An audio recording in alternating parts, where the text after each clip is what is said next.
Some programs under this bill may be considered true emergencies. There are unforeseen disasters such as flooding and oil spills, but there are also disasters that occurred years ago that would receive funding under this legislation.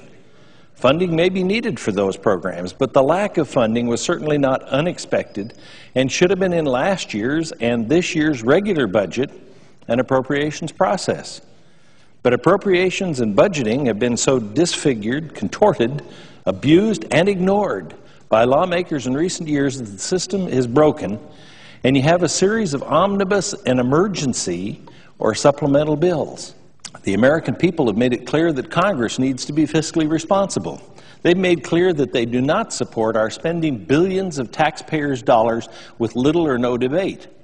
We've been asking Americans to tighten their spending belts and take responsibility for their personal debt. It's about time that the representatives of the people do the same.